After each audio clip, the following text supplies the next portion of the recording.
Welcome to English Language Paper 2 Question 1, just a short recording about what is a relatively simple question provided you take care.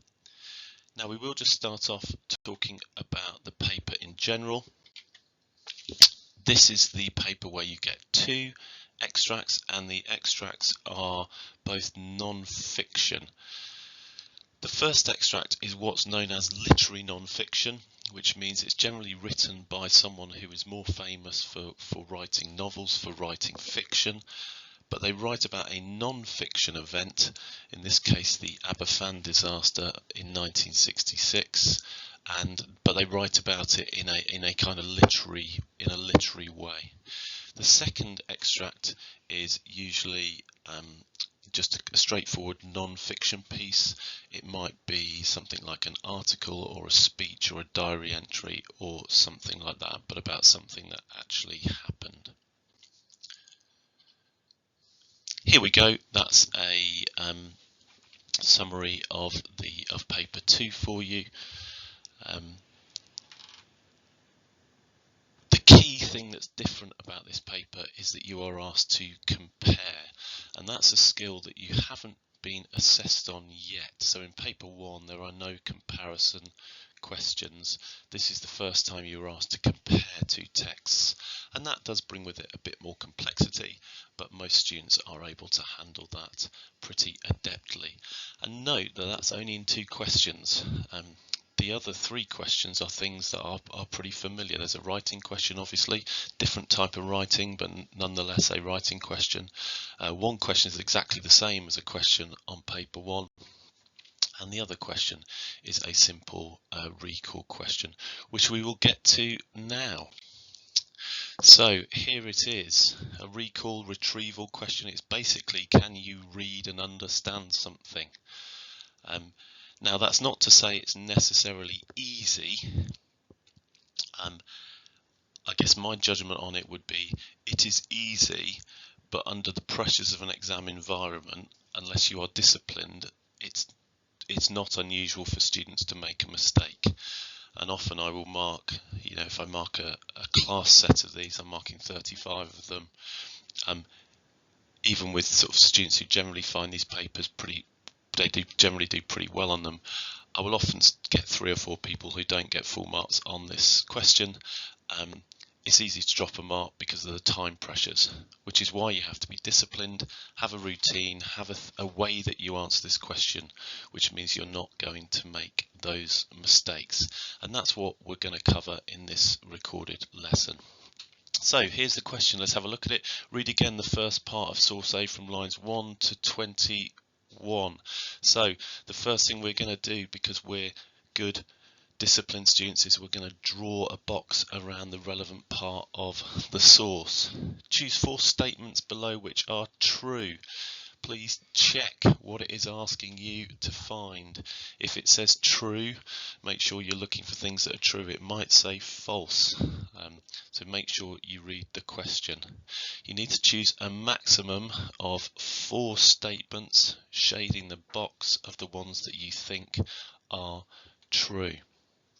So what do? Well, you go through and you highlight the relevant part of the source.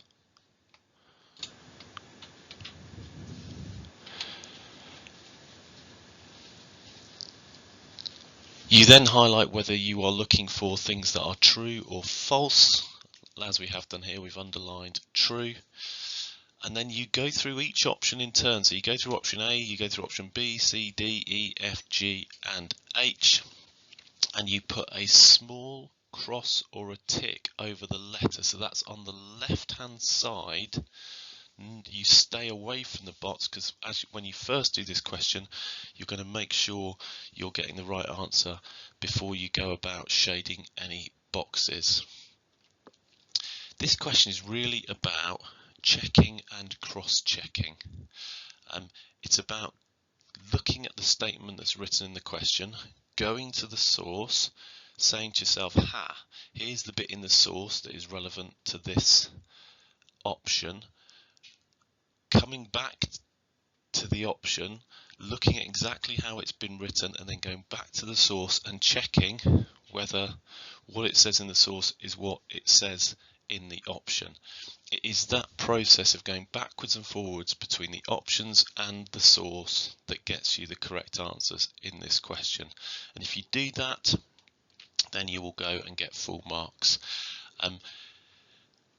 Where people don't get full marks, it's because either they've rushed and therefore they haven't done that process properly, and particularly what the exam board loves doing is writing some of these options in a slightly unhelpful way.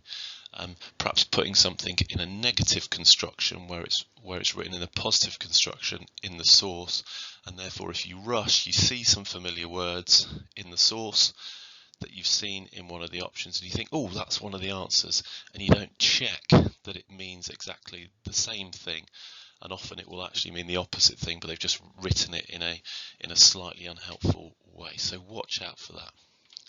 When you've gone through and you've put a cross or a tick against each of the letters, then you're in a position to decide what your 4 answers are, and you can go ahead and shade the boxes. People get very excited about exactly how to shade the boxes. Don't worry too much about it. As long as you generally shade the box, you are going to be fine. And look, there's an example of me shading a box. It doesn't have to be fully shaded. Don't worry if you go outside the lines. This question, by the way, is answered by an optical reader it's marked by an optical reader rather by a human being, unless the optical reader can't do it, in which case it's passed to a human being. So here is our extract. We're going to be good disciplined students. We're going to put our box around here. Aberfan was a well-known place in Wales. That's our first option. We go across to the source. Few people had ever heard of Aberfan, so it is not well known. We put a little cross by A. The village did not have a chapel or pub. If we come down that first paragraph, a huddle of anonymous terrace houses of uniform ugliness, unrelieved, except for chapel and pub. So it does have a chapel and pub, because it's saying that everything is uniformly ugly, apart from, except for, a chapel and pub. So it does have a chapel or pub, so that one is wrong. And you'll notice there a bit of a hesitation, because I was getting confused by the negatives and I thought I'd got the wrong answer, and I thought, oh no, that answer should be right. I've put a cross there. Why have I done that? So the village did not have a chapel or pub. Well, it did have a chapel and pub. Pit waste had been building up for at least 100 years. This is in the second paragraph. If we come to the bottom of it, a general coating of grime over roofs and gardens, and the hills above blistered with a century of mining waste. A century is 100 years. Pit waste had been building up for at least 100 years. Go back, check it. A century of mining waste. There we go. That's a tick. Village life centred around the coal pit. Well, we've seen that in paragraph 2. Its heart was the coal pit. Well, its heart means its centre, doesn't it? So that's going to be a tick. Mining was a new and thriving industry. That doesn't sound right based on what we've read. Let's have a look at this. Well, we've got a slowly exhausting industry, a disused canal, some decaying rail tracks. So mining is not a new and thriving industry. Go back and cross-check. Yeah, exhausting, disused. Yeah.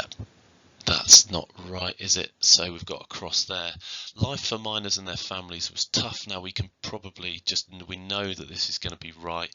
And if we look at that last paragraph, menfolk working down the mine, many died early, lungs full of coal dust, traditionally grim and perilous, disaster, etc., etc. So life for the miners and their families was tough. That is certainly the case, so that's a correct answer. There wasn't much good news in Aberfan.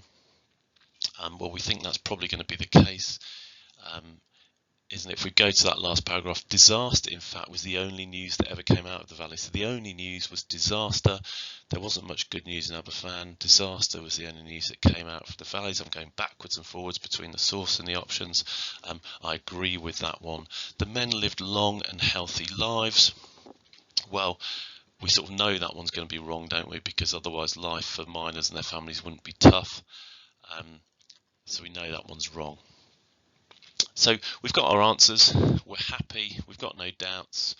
Doing it this way, you will often get 3 that you're absolutely sure about, 1 perhaps you're unsure about, and by doing it in this kind of rough way first, you give yourself time. Right, let's go through and then shade the relevant boxes. There we go. Now, that process we've been through might seem laborious, but it regularly happens that people are unsure on the 4th answer, and if you've done it in that way first, it sort of gives you that opportunity not to drop an unnecessary mark. And it's worth remembering on these language papers that often the grade boundaries are very tight. In fact, always the grade boundaries are very tight. There's often as few as 5 marks between grades, often but sort of 5 to 7 or 8 marks is the difference between grades. So it might be that there's 6 marks difference between a grade 7 and a grade 8. Now across 2 papers, 160 marks. There've been 5, 6 or 7 marks difference. A mark like this can matter. Now you don't want to spend 10 minutes trying to get this answer right, but that process that we just went through, once you train yourself and you're really focused in the exam and on it, it doesn't take 4 minutes to do that. But doing that process, going backwards and forwards, checking and cross-checking, it does eliminate those mistakes. And it's not always completely obvious. If you go back and have a look at option E in the question, you did need to do a little bit of inference. You did need to check. Crucially, if you practice, if you do lots of these questions, you will be able to do it in 2 or 3 minutes. A bit like paper 1, question 1. By the time most students get to the exam, they're knocking that out in a minute and a half. You can get this question done even if you do it in the way that I've suggested. Right, 1 practice question for you here. Here are 2 sources.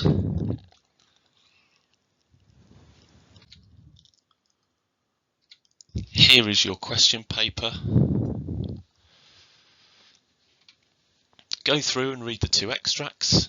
Hopefully your teacher has taught you the technique of reading with a clear coloured ruler. Give yourself 10 minutes to do that. Then complete the question. Pause the recording here, and on the next slide we'll do a review of the answers.